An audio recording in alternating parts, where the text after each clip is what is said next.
Hey everyone, welcome back. It is November 2022 and time for another garden tour and check-in video. Full disclosure, I'm doing some different things with my camera this month, so if you see me looking around or not looking directly at the camera, that would be why. But yes, it is time for another check-in tour. Last month I mentioned how warm it had been generally for the start of fall here in Portland, and since then things have definitely started to shift into more of what I would consider to be like normal fall weather for Portland. It's been quite cold and a lot less sunny, which means that a lot of the remaining plants in our garden have already started to die back, including the remaining peppers and tomatoes, and a lot of the fruit that was still on those plants without adequate sunlight wasn't able to fully ripen in the way it had for the rest of the summer. So yeah, we haven't really done much here in the garden in the last month, mainly because I wanted to show you all what things generally look like in the garden at this time of year before we've had the chance to come through and do a nice tidy and pruning of all of the plants that have started to die back. When I was new to gardening, I wasn't very familiar with the idea that generally at this time of year plants need a good kind of cleaning up and cutting back to prepare them for winter. This is definitely the time of year where plants are not putting as much energy, if any at all, into their outward growth, like their leaves and their flowers, their fruit, and instead are conserving that energy for what's going on underneath the soil, their roots, and yeah, just making things ready for the next season. So yeah, as we do the tour, you'll notice that there haven't really been a lot of changes as far as like projects or replanting things, cleaning out garden beds or anything like that, but I just wanted to give you all a look at what things typically look like here before we get all of that work done. So let's take a look. All right, y'all, so as usual, here is kind of a general pan of the garden from the front, or the like back where our sliding glass door is into the apartment. Like I mentioned, I'm trying some new things with the camera this month. Basically I got a little tripod mount to allow me to record both in landscape and portrait at the same time, because I'm hoping to use the landscape video to put on my YouTube channel. So going forward, on Instagram there will still be the 10-minute little garden tours, and on YouTube you'll be able to find a much longer video because they don't have the same cap for video length.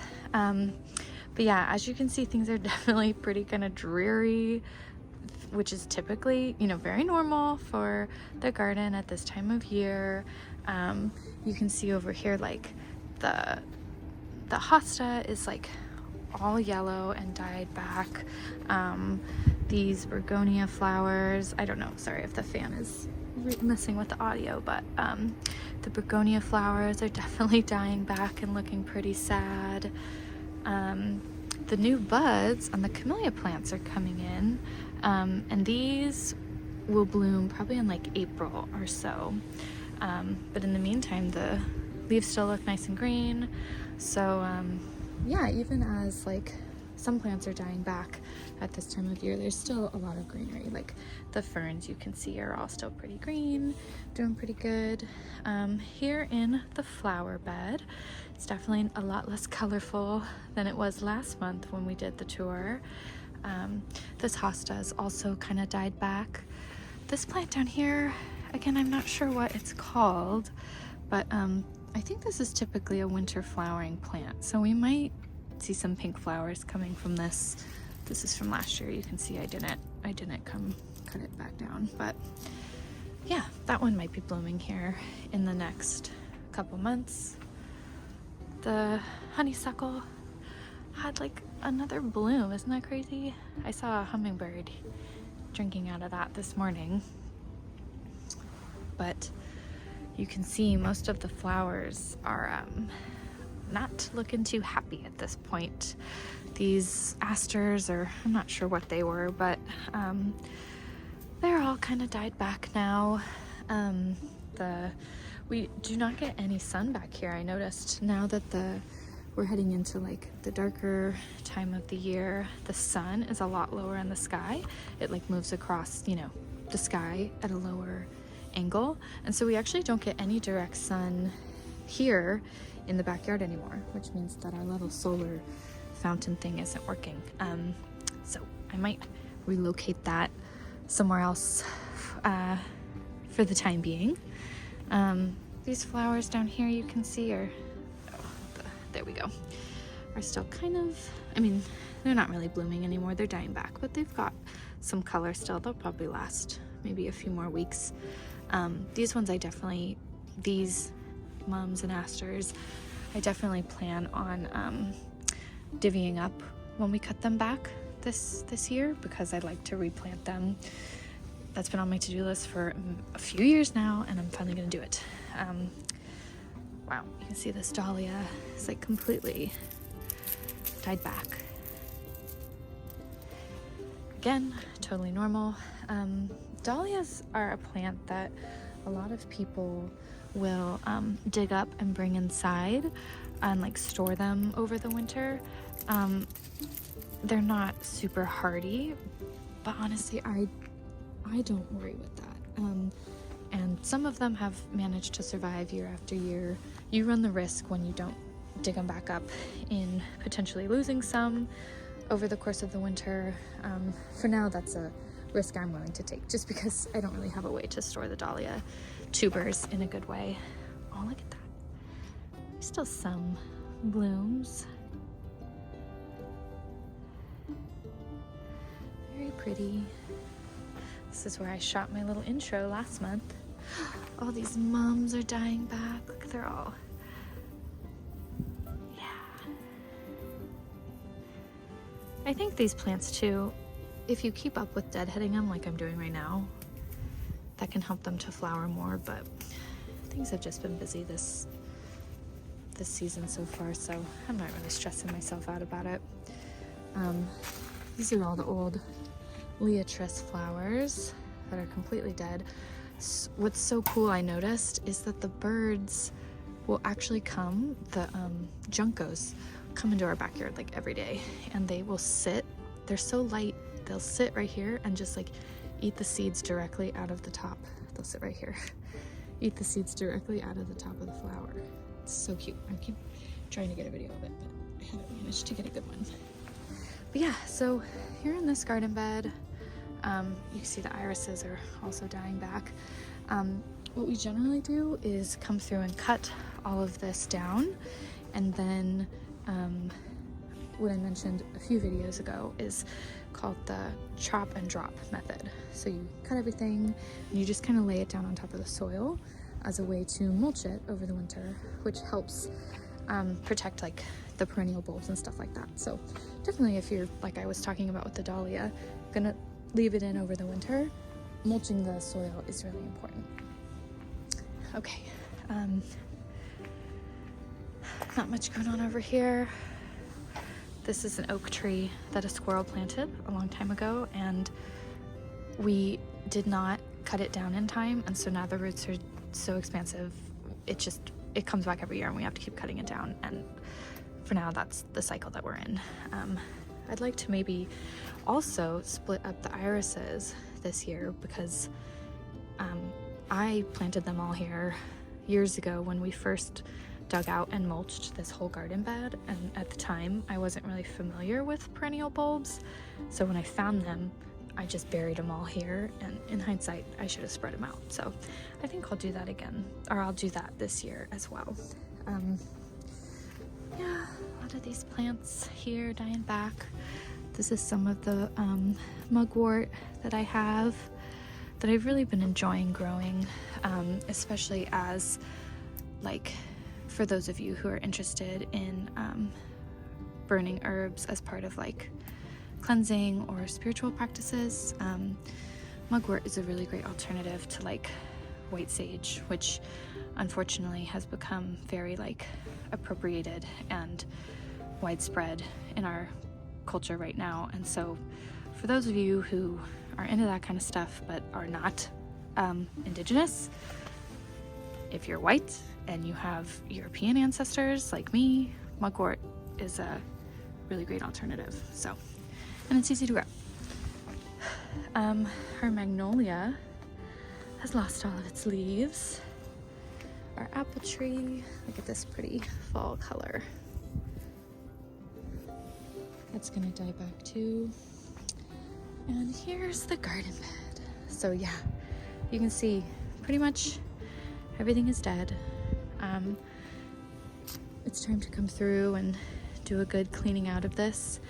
It might be too late in the season, but I think I'm gonna try to plant some garlic in here, because garlic is one of those things that you can plant over the winter. Like, there's not much to plant during fall heading into the winter, but garlic is one of those things. So I want to do that. As you can see, all the like pepper plants are just, remember they were so lush even last month looking at them, but now you can see they're just really sad at this point. But like, look at this. This was one that we didn't get to in time, and it didn't ripen as fully as it could have because of the lack of sun. Come around here. The pineapple sage is flowering a bit. The hummingbirds love this as well. It's a really good one for hummingbirds, pollinators. We've got some onion and some thyme.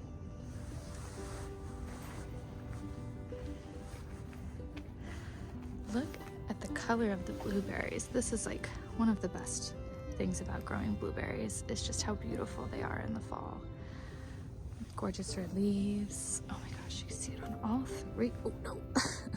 Well, it's still beautiful.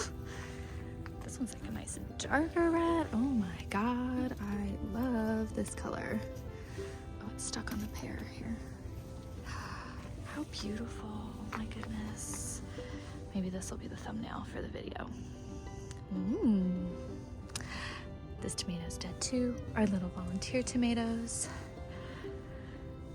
Yeah, remember these pears were supposed to be autumn fruiting, but yeah, they definitely did not fruit. So I'm not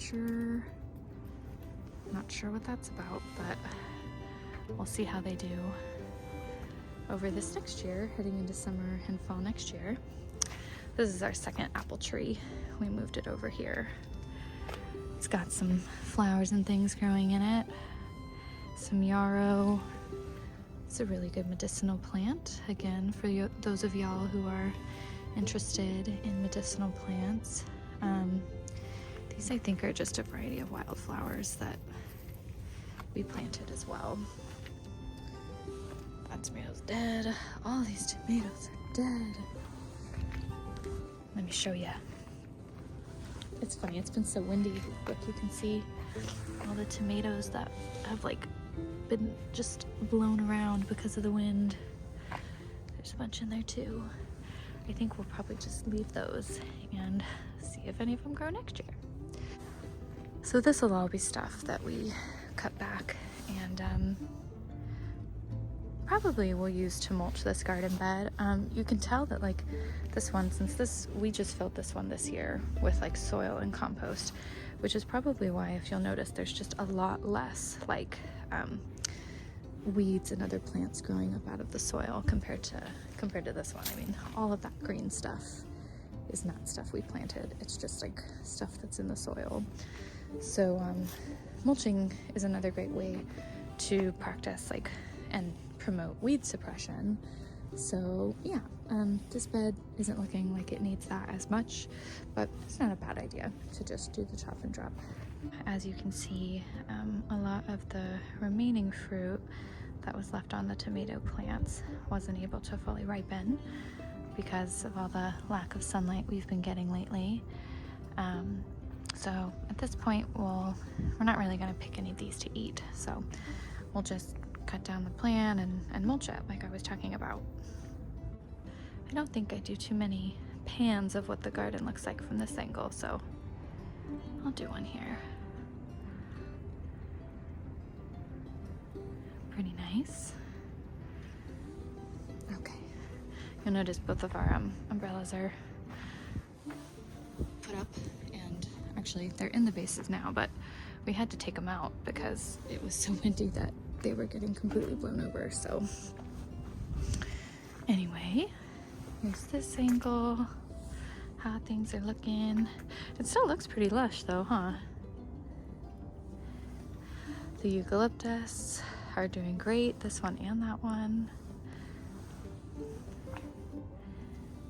These lavender plants are like still flowering. So that's pretty cool. This is one of my favorite places to come sit with the eucalyptus and the lavender.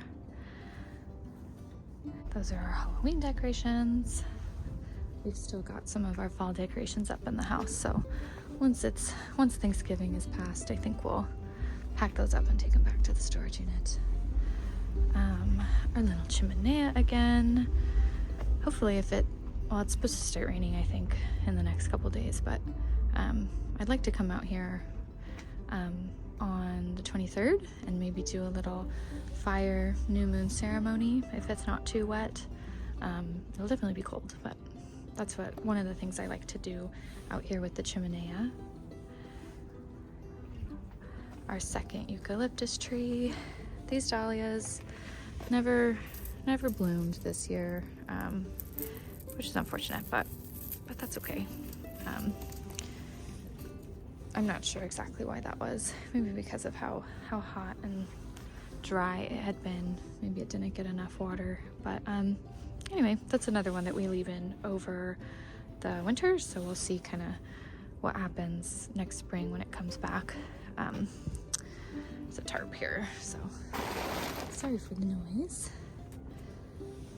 These carnations I planted, not from seed, just from like flowers I bought at the store, but they almost died back because of the heat. I'm really happy with how lush they're looking now, because carnations are some of my favorite flowers, just with how long they last after they're picked. So I'm excited to be growing some of those ourselves.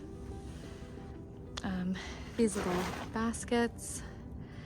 I was telling Kyle, I think maybe next year we can explore planting some strawberries in these, because I've never grown strawberries before, but I know that they tend to go pretty crazy when they're planted, and so keeping them in a container like this might be nice because it'll limit their growth and how much they spread into like surrounding plants, compared to like, you know, if you were going to plant them in your garden bed, they'd just go crazy. But I think they'd also kind of look cute here in the baskets, like filling it out and trailing over a little bit. So yeah, that might be a new project that we take on. And so I think that's it for this month. Like I said, we haven't done much since the last video that I made, which is all, you know, pretty normal this time of year. Things definitely start to look pretty dreary in the garden, especially right now before you cut everything back. But next month, hopefully by then, I'll have had some time to come out and clean things up, and you'll be able to see kind of what it looks like once we've done the like winter tidy, preparing for winter. So yeah, hope you all are having a great fall and a nice start to the holiday season, and we'll see you next month.